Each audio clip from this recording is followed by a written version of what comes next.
kind of sussing me out. Lie, what?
Hello everyone, welcome back to my channel. If you're new here, my name is Courtney and I'm very glad that you are joining me today. I haven't been reading a whole lot. I feel like a broken record saying that in all of my videos, but I really haven't. Thriller books are ones that really keep me locked in, and I started a new thriller last night. I actually had this book on my shelf, but then I saw a TikTok about it and I just was like, yeah, I'm in the mood for that. Let's pick it up. So I'm currently reading Rock, Paper, Scissors by Alice Feeney. I've owned this book for a little over a year, but I've just never picked it up and I'm enjoying it so far. In this book we have a couple that's going on a weekend retreat, so that's basically where we're at right now. They just got to their location and we're not much into it, but I feel like it's going to be super creepy. We're getting a few like backstories going on and I don't know if we can trust the wife, if I'm being honest. But right now I'm at work. I've been listening to the audiobook, but I'm about to make my lunch and finish up some things, and then we're going to switch over to the physical book. All that being said, we're just going to keep the intro short and jump on into the reading vlog. I hope you guys enjoy. Let's get into it.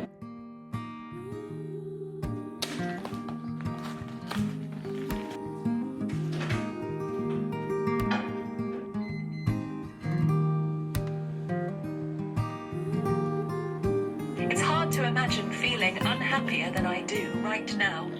This is always a difficult time of year.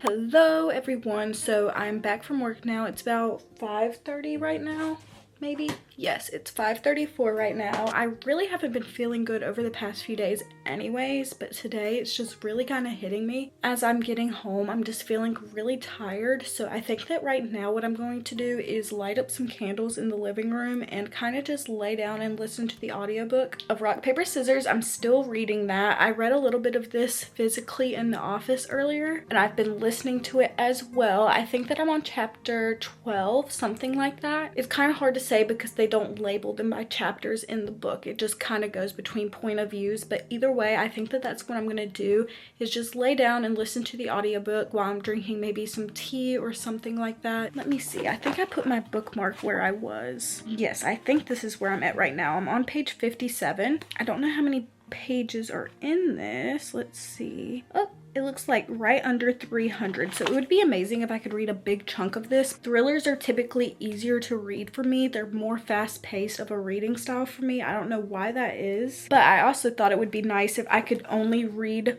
thrillers that are on my physical TBR, because I've been trying to dwindle my TBR down this year. I haven't been reading a lot, like I've said to you guys, but I've just made that a goal of mine, at least when I am reading, to be reading for my physical TBR, so that I'm at least like being productive in some sort of sense. But let's just go ahead and wind down. Like I said,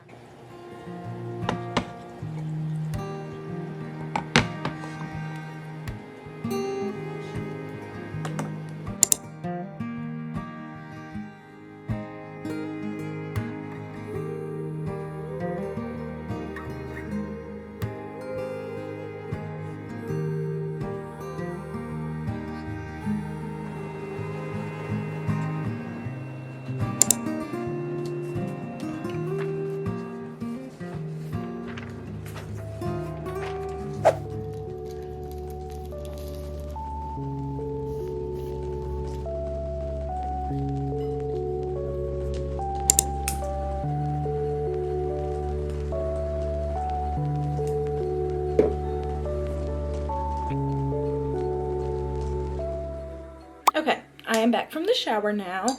I am starting with the Dirty Dr. Pepper because it's kind of early. It's like 6 o'clock right now, so gotta get my caffeine in. Even though I bet that there's a lot of people that would not drink caffeine this late, but I am not one of them. I will literally go to sleep whenever, no matter what I have consumed. And that is so good. I haven't had one of those in so long. But rock, paper, scissors, page 111. Let's get into it.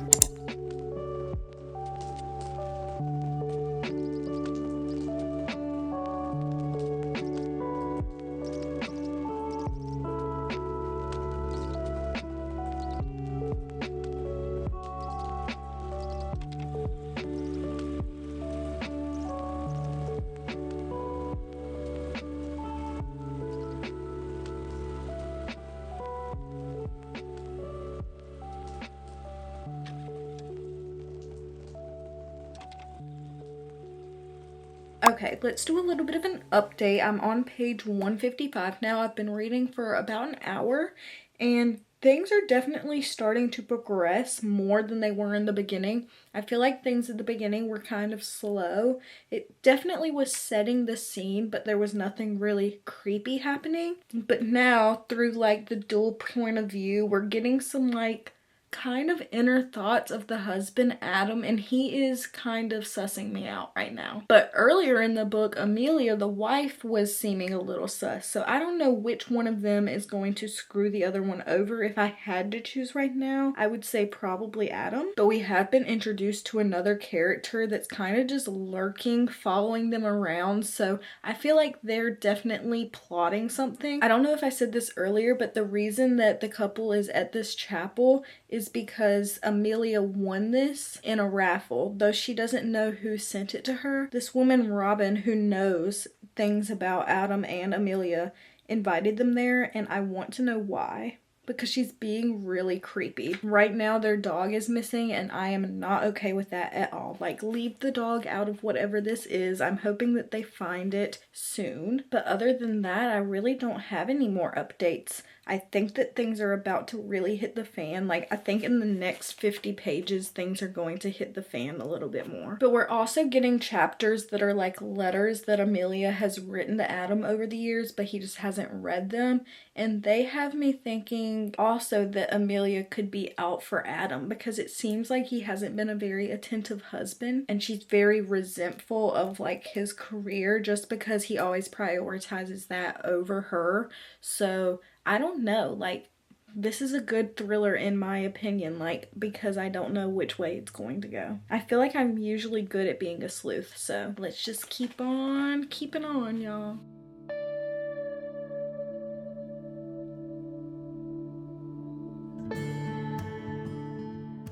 This quote just stuck out to me. I just really liked it. It says, "That's a funny thing about marriage that nobody ever mentions. People think that when a couple run out of stories to tell each other, their time is up.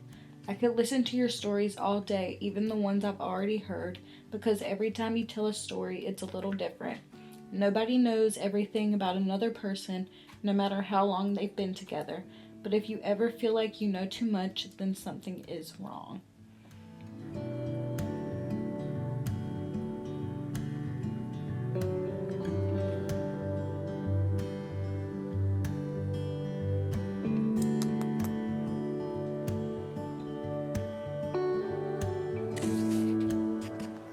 Oh my goodness, as soon as I hit record. You want to be on the camera, don't you, girl? Come on.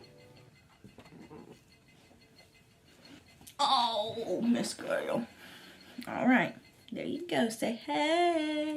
But good morning, everyone. It is the next day, and I have some updates. Miss Girl, you've lost privileges. I'm getting ready for work right now, but I have some updates. Look how far we got into rock, paper, scissors. We're on page 202. You guys know it was something serious because I put this book down, put the camera down, said that I was done for the night. And when I got into bed, I could not stop thinking about it. So I went and got my book light and was reading this for like at least another hour until I just could not read anymore. I had to go to bed. But when you break out the book light, that's how you know that you are invested. Now, how am I feeling about this book?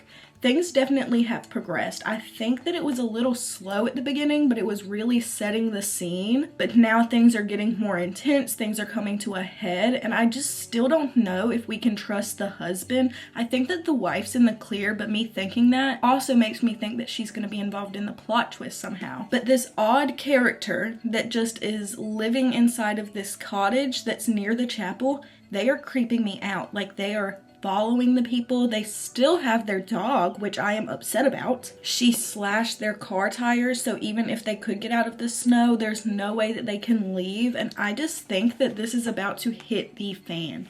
Like, the creeper person, they want them to know. Like, they want them to put these pieces together. So I think that there's going to be a confrontation at the end. And I also feel like when I stopped last night, that things were like this is about to be the final act of sorts. Like, this last 90 pages, I think that things are really going to be explained, and I didn't want to read that like in a sleepy state. And even though this hasn't been necessarily like scary or even that thrilling to me, like, nothing has been super thrilling, though I'm sure if I was in that situation it would be, but reading it I haven't been. Even though I haven't had that feeling, this is still such a book that like just pulls you in. Like, the way that it's written, it's bouncing back between these like letters, and we're learning more about the husband and the wife, and then it's jumping to the story of like where they are current day and all of these weird things happening to them at the chapel. So it's definitely one of those stories that keeps you wanting to know what's going to happen, but I don't know if I feel thrilled. But yes, we have like 89 pages left to go. While I'm getting dressed for work, I have to be there in about an hour. I'm going to be listening to this while I get ready, and then when we get into the office, we're going to sit down and finish this. And yeah, let's just do something to myself right now and get ready for the day.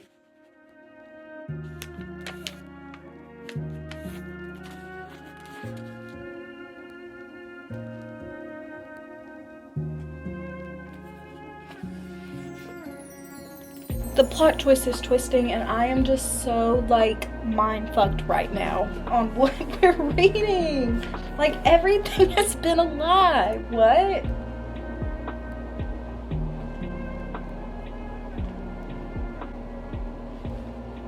Oh my gosh. Oh my god. Hello, so I am back from work now, and I have finished Rock, Paper, Scissors by Alice Feeney. So first, let me just give a general synopsis just in case my thoughts weren't clear earlier when I shared. So in this book, we have a couple who has been going through a little bit of issues, and the wife ends up winning a getaway to this chapel in Scotland, and her husband decide to go. She doesn't really know a whole lot of details of it or anything. She doesn't know like who sent this email to her. She assumes the housekeeper, but it's really all up in the air. So the couple goes to this chapel, and things kind of kick off from there. It's the middle of the night when they arrive, and everything is just super creepy. They can't get into the church. The wife feels like someone's watching them. Things are just kind of giving off, and this is not the best place that we should be right now. So they decide that they're gonna try and leave the next day. If they can just sleep through the night, everything will be fine. The husband, we start getting from his point of view. He is kind of sussing me out through the entire book, but they weren't wrong. Someone is watching them. We get introduced to a third point of view, but we just do not know who the person is. So then I kind of went into detective mode through the wife and husband's point of view, as well as the little stories that we're getting throughout. My cat is feeling playful apparently right now. Even while we're getting all of these bits and pieces, while things are continuing to go on at the church, and while we're reading about the relationship in the letters, it didn't necessarily give thrilling vibes for me. It definitely was something like I wanted to know what was going to happen, but I wasn't necessarily like on the edge of my seat or anything like that. But I was proven wrong at the end. Like, I had so many theories that were going on, none of them were right, and the end had so many twists. Like, just when you think that you had figured something out, you had not, or you at least didn't know the full scope of it. So that was exciting at the end, and I think I definitely would recommend this book because it was a very nice read if you wanted to listen to it on like Spotify or something. But also the way that it's written, I really do like. I always have loved multiple point of views in a book. I love a dual point of view, but having that third point of view in this book was really good. I ultimately gave this book 3 stars, maybe 3.5, because the ending kind of, like I said, had all of those twists. But as far as this being like a mystery thriller, I just didn't feel that thrilled while I was reading this, so that's why we're going to rate it 3 stars. And I'm glad that I got another book off of my TBR.